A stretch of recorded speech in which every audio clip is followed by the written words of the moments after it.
ये हमारी ये माइक्रो इकोनॉमिक्स की सीरीज़ चल रही है जिसमें हम नेक्स्ट टॉपिक के साथ आ चुके हैं सप्लाई। इस वीडियो में हम देखेंगे theory of supply, law of supply और डिटर्मिनेंट्स ऑफ सप्लाई।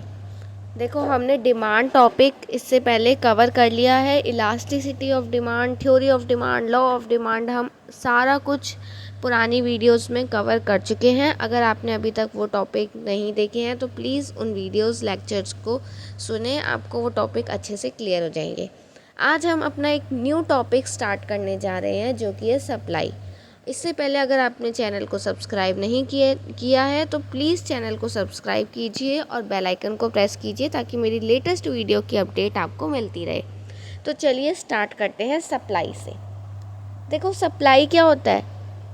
सप्लाई जो होता है कि हम किसी प्रोडक्ट की सप्लाई कंज्यूमर्स को कर रहे हैं, ठीक है, यूजर्स को कर रहे हैं। तो जो सप्लाई टॉपिक है ना, वो हम प्रोड्यूसर के पॉइंट ऑफ व्यू से पढ़ेंगे। डिमांड जो था वो कंज्यूमर करता था, तो हमने डिमांड को कंज्यूमर के पॉइंट ऑफ व्यू से पढ़ा था। अब जो सप्लाई है वो हम किसके पॉइंट ऑफ व्यू से पढ़ेंगे? प्रोड्यूसर के पॉइंट ऑफ व्यू से पढ़ेंगे। तो चलिए स्टार्ट करते हैं। Supply refers to various quantities of a commodity which a producer और a firm ready to sell at different possible prices. Supply क्या होता है? वेरियस क्वांटिटी होती है कमोडिटी की जो एक प्रोड्यूसर या फर्म जो है रेडी होता है सेल करने के लिए एट डिफरेंट पॉसिबल प्राइसेस पर, ठीक है। मान लो मैं एक प्रोड्यूसर हूँ, ठीक है, और मैंने कुछ कमोडिटी प्रोड्यूस किया है। अगर मैं उसको मार्केट में सेल करना चाहती हूँ किसी भी प्राइस पे, 10, 20, 30, 40, 50, है ना, तो वो क्या हो गई? वो सप्लाई हो गई मेरी। तो सप्लाई वही होती है जो प्रोड्यूसर है, फर्म है, रेडी होता है सेल करने के लिए मार्केट में अपनी कमोडिटी को एट डिफरेंट प्राइसेस पर, है ना, at different point of time पर। अब क्वांटिटी सप्लाई क्या होता है? Refers to specific quantity. ये एक स्पेसिफिक क्वांटिटी होती है which a producer is ready to sell at different prices of the commodity. वही है कि जितनी क्वांटिटी मैं सेल करूँगी वो मेरी क्वांटिटी सप्लाई हो गई, ठीक है। आगे चलते हैं। अब इसके दो एस्पेक्ट्स होते हैं। जैसे डिमांड के दो एस्पेक्ट थे, इंडिविजुअल डिमांड और मार्केट डिमांड, ऐसे ही इंडिविजुअल सप्लाई और मार्केट सप्लाई होती है। इंडिविजुअल सप्लाई जो होती है ना, वो एक इंडिविजुअल की सप्लाई होती है, ठीक है, एक प्रोड्यूसर की या एक फर्म की सिर्फ। Individual supply schedule refers to supply schedule of an individual producer और अ फर्म। या तो एक फर्म की या एक प्रोड्यूसर, जो भी है, एक सिंगल इंडिविजुअल की जो सप्लाई होती है वो इसमें आता है, ठीक है। जैसे कि प्राइस उन्होंने दिया है 5 था, 10 था, 15 था, 20 था, 25 था। जब किसी कमोडिटी का प्राइस 5 रुपीज़ था तो हम 0 क्वांटिटी सप्लाई कर रहे थे, लेकिन जैसे ही प्राइस 10 हुआ हमने 10 क्वांटिटी सेल कर दी। फिर प्राइस 15 हो गया तो हम 20 जो है क्वांटिटी सेल करने लग गए। फिर 20 से जब हुआ प्राइस तो हमने 30 सेल कर दी और 25 पे हमने 40 सेल कर दी, ठीक है। तो जैसे जैसे प्राइस बढ़ता जाता है वैसे वैसे हम अपनी सप्लाई बढ़ाते जाते हैं। ऐसे ही होता है ना, अगर आप प्रोड्यूसर हो तो आप अपना सामान कब सेल करोगे? जब उसका प्राइस हायर होएगा। जैसे जैसे प्राइस हाई होता जाएगा आप सप्लाई बढ़ाते जाओगे, और जैसे जैसे प्राइस डिक्रीज़ होता जाएगा आप सप्लाई भी डिक्रीज़ करते जाओगे। तो इसमें क्या होता है? डायरेक्ट रिलेशन होता है प्राइस और जो है सप्लाई में। तो there is direct relation between price and supply. यही लॉ ऑफ सप्लाई भी कहता है कि जब जैसे जैसे प्राइस बढ़ता जाता है हम अपनी सप्लाई भी बढ़ाते जाते हैं, ठीक है। अब हम देख लेते हैं कि मार्केट सप्लाई क्या होता है। उससे पहले देखो, इंडिविजुअल सप्लाई का ना इन्होंने हमें कर्व भी दिखाया हुआ है। जैसे कि वही, जब प्राइस 10 था तो हम 10 क्वांटिटी सेल कर रहे थे। जब 15 था तो 20 कर रहे थे। जब 20 हो गया प्राइस तो हम 30 सेल कर रहे थे, है ना। और देखो, प्राइस एक बार 5 भी था जब हम 0 जो कमोडिटी थी वो सेल कर रहे थे। तो जो इसका ग्राफ होगा ना वो इस तरह से बनेगा। पहले ग्राफ कैसे बनते थे? ऐसे बनते थे ना, लेकिन इसमें जो ग्राफ है हमारा वो हमारा ये वाला बनेगा, सप्लाई कर्व, ठीक है। अब हम देखते हैं मार्केट सप्लाई कर्व क्या होता है। मार्केट सप्लाई बहुत सारी फर्म की सप्लाई मिला के। अब मार्केट में कोई एक इकोनॉमी में कोई एक फर्म तो है नहीं, बहुत सारी फर्म है, बहुत सारी इंडस्ट्री हैं। तो उन सब की जो सप्लाई मिला के जो हमारे पास टोटल सप्लाई आती है वो हम कहते हैं हमारी मार्केट सप्लाई होती है। जैसे कि देखो, यहाँ पे जब प्राइस जो है हमारा, जब प्राइस 5 था तो एक फर्म 0 क्वांटिटी जो सेल कर रही थी सारी 0 कर रही है।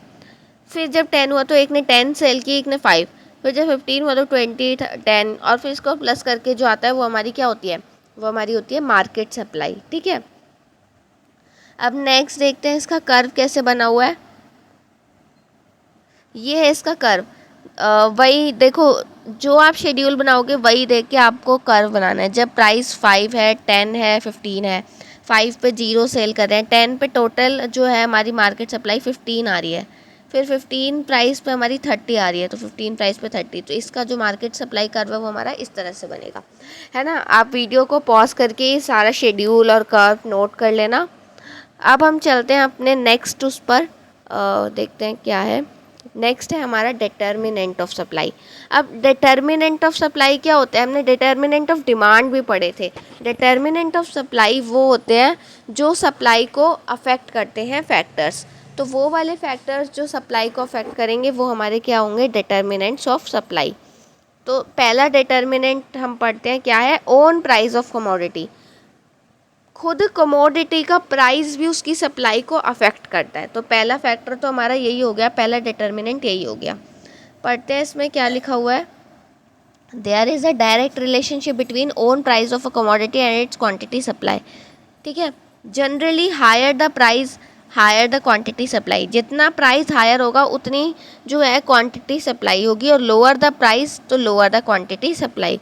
तो जितना प्राइस लोअर होगा उतनी लोअर क्वांटिटी हमारी सप्लाई होगी। नेक्स्ट पॉइंट में वो कह रहा है प्राइस ऑफ रिलेटेड गुड्स।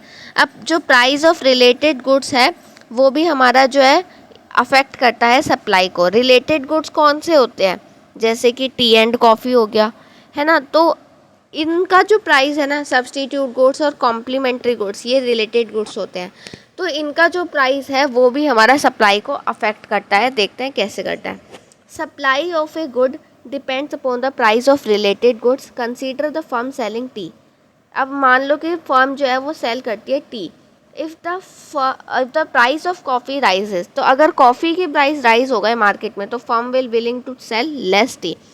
ठीक है, तो जो फर्म है वो लेस टी सेल करेगी। अगर कॉफ़ी के प्राइस राइज हो गए मार्केट में तो जाहिर सी बात है कि कॉफ़ी वाली सप्लाई बढ़ेगी, तो टी की सप्लाई तो कम हो जाएगी इस वजह से। तो वही है इसमें कि अगर कॉफ़ी के प्राइस बढ़ रहे हैं तो जाहिर सी बात है सप्लाई भी कॉफ़ी की ही बढ़ेगी, क्योंकि प्राइस के बढ़ने से सप्लाई बढ़ती है। और अगर फिर टी का क्या हो गया, टी की सप्लाई कम हो गई, है ना। Same quantity of T will be sold only at a higher price. तो अब जो टी है वो कब सोल्ड होगी, जब टी के भी प्राइस हायर हो जाएंगे। ठीक है, तभी प्रोड्यूसर जो है टी का वो उसको सेल करेगा। नेक्स्ट जो है हमारा number of firms in the industry. कितनी फर्म्स हैं इंडस्ट्री में। Market supply of commodity depends upon number of firm in the industry. तो नंबर ऑफ फर्म्स पर भी मार्केट सप्लाई डिपेंड करती है। Increase in the firm implies increase in market supply. अगर firms जो है बहुत सारी हो जाएंगी तो सप्लाई भी बहुत सारी हो जाएगी, और डिक्रीज़ हो जाएंगी अगर नंबर ऑफ़ फर्म्स तो सप्लाई भी डिक्रीज़ हो जाएगी। ठीक है, तो ये तो जाहिर सी बात है। अगर सोप बनाने वाली इंडस्ट्री है, अगर मार्केट में ज़्यादा सोप बनाने वाली फर्म हो जाएंगी तो ही उसकी डिमांड, उसकी सप्लाई जो है वो इंक्रीज़ होगी। ठीक है, या फिर मैं टी का ही एग्जांपल ले लेती हूँ। अगर मार्केट में टी बनाने वाली फर्म जो बहुत सारी हैं अगर, तो जाहिर सी बात है टी की सप्लाई जो है मार्केट में बढ़ जाएगी। ठीक है, नेक्स्ट है गोल ऑफ द फर्म। अब गोल ऑफ द फर्म पे भी सप्लाई जो है डिपेंड करती है, ये भी एक फैक्टर है जो उसको अफेक्ट करता है। If goal of the firm is to maximise profit, अगर फर्म का गोल है मैक्सिमाइज करना प्रॉफिट को, तो मोर क्वांटिटी ऑफ कमोडिटी जो है ऑफ़र की जाएगी हायर प्राइस पे। तो अगर हमारा गोल है हमें हायर प्रॉफिट चाहिए तो हम हायर प्राइस पे कमोडिटी को सेल करेंगे।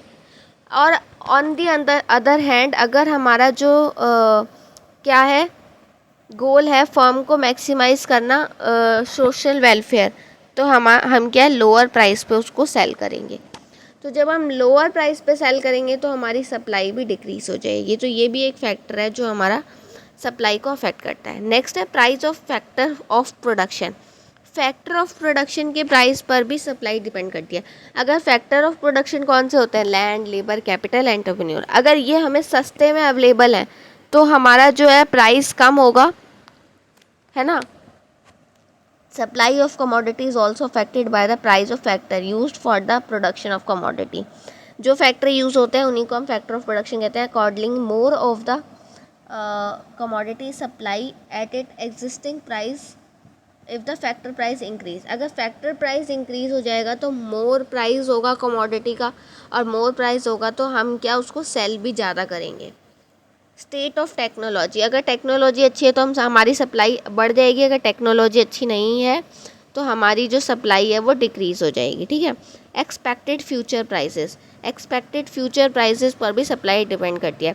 अगर हम एक्सपेक्ट कर रहे हैं कि फ्यूचर में प्राइस बढ़ेंगे तो हम अभी अपनी सप्लाई जो है डिक्रीज़ कर देंगे और हम सोचेंगे कि जो सप्लाई है हम फ्यूचर में बढ़ाएंगे। वही लिखा हुआ है इन्होंने, if the producer expect price of the commodity to rise in near future current supply of commodity will reduce. तो अगर हम सोच रहे हैं कि फ्यूचर में इस प्रोडक्ट के प्राइस बढ़ने वाले हैं तो हम अभी वाली सप्लाई कम कर देंगे और फ्यूचर में हम सोचेंगे कि हम सप्लाई बढ़ा देते हैं। नेक्स्ट है गवर्नमेंट पॉलिसी। गवर्नमेंट पॉलिसी जैसे कि टैक्सेशन पॉलिसी, सब्सिडी, है ना, ये सब भी जो है इम्पैक्ट करती है सप्लाई को। अगर टैक्सेशन बढ़ जाता है तो डिक्रीज़ हो जाएगी supply.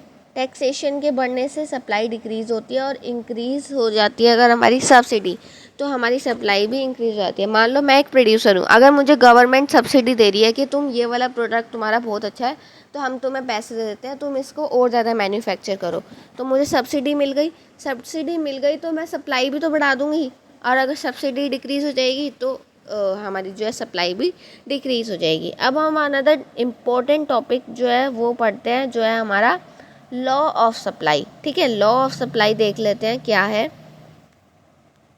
Law of supply states that other things remaining constant quantity supply increases with increase in own price of commodity. Law of price वही कहता है कि सप्लाई कब बढ़ेगी, इंक्रीज़ होगी जब प्राइस जो है कमोडिटी का वो इंक्रीज़ होगा, ठीक है। तो वही मैंने आपको बताया था कि अगर प्राइस हायर होगा तो सप्लाई भी हायर होगी। देखो पहले प्राइस ये था तो हम क्वांटिटी ये सेल कर रहे थे, ये प्राइस था, हम ये सेल कर रहे थे। जब प्राइस इतना हो गया तो हमने सेल क्या किया, ये। तो जो ग्राफ है वो इस तरह से ही हमारा बनेगा। वीडियो को पॉज करके आप इस ग्राफ को अपनी नोटबुक में ज़रूर ड्रॉ करो ताकि आपको लॉ ऑफ सप्लाई जो है वो क्लियर हो जाए, ठीक है। लॉ ऑफ सप्लाई क्या कहता है कि प्राइस के बढ़ने से सप्लाई भी बढ़ेगी और प्राइस के घटने से सप्लाई जो है डिक्रीज़ हो जाएगी। अब हम कुछ असम्पशंस पढ़ते हैं कि लॉ ऑफ सप्लाई की कुछ असम्पशंस हैं, देख लेते हैं वो क्या असम्पशंस हैं। पहली असम्पशन है there is no change in price of factor of production, कि फैक्टर ऑफ प्रोडक्शन के जो प्राइस में कोई भी चेंज नहीं आएगा। लैंड जितने की पहले थी उतनी अब रहेगी, लेबर जितनी पहले थी उतनी अब रहेगी। फैक्टर ऑफ प्रोडक्शन के प्राइस में कोई भी चेंज नहीं आएगा। There is no change in technique of production, technique जो हम पहले टेक्निक यूज़ कर रहे थे, लेबर इंटेंसिव थी या कैपिटल इंटेंसिव थी, वही टेक्निक रहने वाली है, चेंज नहीं होने वाली technique. There is no change in goal of the firm, firm के गोल में कोई चेंज नहीं होगा। There is no change in price of related goods, related goods के प्राइस में कोई चेंज नहीं होगा। There is no change in price of commodity in near future, है ना। सारी जो हमारी डिटर्मिनेंट्स थे वो सब इसमें कांस्टेंट है, किसी में भी कोई भी चेंज नहीं होगा। अगर हम लॉ ऑफ सप्लाई पढ़ते हैं तो लॉ ऑफ सप्लाई की ये अजम्पशंस ना बहुत इंपॉर्टेंट है, आपको ये अजम्पशंस अपनी नोटबुक में नोट करनी है और एज इट इज़ एग्ज़ाम में लिख कर आनी है, आपको फुल मार्क्स मिलने वाले हैं इस टॉपिक के। नेक्स्ट अब अजम्पशंस तो देख ली, अब कुछ एक्सेप्शंस भी होती हैं लॉ ऑफ सप्लाई की। एक्सेप्शंस देख लेते हैं वो क्या है हमारी लॉ ऑफ सप्लाई की। Exceptions of law of supply, सबसे पहली एक्सेप्शन है हमारी agricultural output. Agricultural output, the law of supply does not apply strictly to agricultural output. Law of supply जो है एग्रीकल्चरल आउटपुट पर जो है अप्लाई नहीं होती, as it is governed by natural factors. Means जो वीट, राइस, ये जो एग्रीकल्चरल आउटपुट है ना, इन पे हमारी लॉ ऑफ सप्लाई इम्प्लाई नहीं होती, क्योंकि अगर हम इन पे इम्प्लाई करने लग गए तो क्या होगा। अगर मान लो अगर एक फार्मर है वो ये सोचने लग जाए कि मैं वीट जब ही सेल करूँगा जब उसके प्राइस हायर होंगे, तो ऐसे तो मार्केट में जो है वीट ही नहीं होगा तो हम सब खाएंगे क्या। तो एग्रीकल्चरल आउटपुट पर जो है हमारा लॉ ऑफ सप्लाई जो है वो अप्लाई नहीं होता, ये एक एक्सेप्शन है, ठीक है। नेक्स्ट है हमारा गुड्स ऑफ सोशल डिस्टिंक्शन। कौन से होते हैं गुड्स सोशल डिस्टिंक्शन वाले, जो लिमिटेड होते हैं, ठीक है, या फिर हम कहते हैं जो गवर्नमेंट लिमिटेड लोगों को सप्लाई करती है, सोशल जस्टिस के लिए देती है, इक्वालिटी के लिए जो डिस्ट्रीब्यूट किए जाते हैं, वो हमारे गुड्स आते हैं सोशल डिस्टिंक्शन के अंदर। तो इन पर भी लॉ ऑफ सप्लाई अप्लाई नहीं होता है ना। ये वैसे हमेशा ही लोअर प्राइस पर सेल किए जाते हैं। इन पर ये नहीं सोचा जाता कि जब इनके प्राइस हायर होंगे हम इनको तब मार्केट में सेल करेंगे। नेक्स्ट है पेरिशेबल गुड्स। पेरिशेबल गुड्स कौन से होते हैं? जो जल्दी ख़राब हो जाते हैं, है ना, ज़्यादा लॉन्ग टाइम तक हम उनको स्टोर नहीं कर सकते। जो उनका सेलर होता है या प्रोड्यूसर होता है, उसको गिवन पॉइंट ऑफ टाइम पर ही वो सेल करने होते हैं। जैसे कि हम एग्जांपल ले लेते हैं फलों का, ठीक है, फ्रूट्स का एग्जांपल ले लेते हैं। अगर फ्रूट्स हमने ग्रो कर लिए हैं, है ना, अगर अब उनका जो सेलर है वो ये सोच रहा है कि ये सारे सेब आम मैं जब ही बेचूंगा जब मार्केट में इनका प्राइस हायर हो जाएगा, तो ऐसा नहीं होगा, क्योंकि उसको वो सेल करने ही पड़ेंगे चाहे प्राइस कुछ भी हो। क्योंकि अगर वैसे सोचेगा तो उसके सारे गुड्स जो हैं वो ख़राब हो जाएंगे, सारे फल ख़राब हो जाएंगे और फिर वो मार्केट में कुछ भी सेल नहीं कर पाएगा। तो पेरिशेबल गुड्स पर भी लॉ ऑफ सप्लाई जो है वो अप्लाई नहीं होता है। तो इसी के साथ जो है हमारा ये law of supply, determinants of supply, overall जो थ्योरी ऑफ सप्लाई है हमारा वो कंप्लीट हो गया है टॉपिक। नेक्स्ट वीडियो में हम देखेंगे इलास्टिसिटी ऑफ सप्लाई, जिसके साथ हमारा सप्लाई टॉपिक जो है वो पूरा कंप्लीट हो जाएगा। तब तक के लिए चैनल को सब्सक्राइब कीजिए, बेल आइकन को प्रेस कीजिए ताकि मेरी लेटेस्ट वीडियो की अपडेट आपको मिलती रहे, और मेरी वीडियो को लाइक कीजिए। Thank you.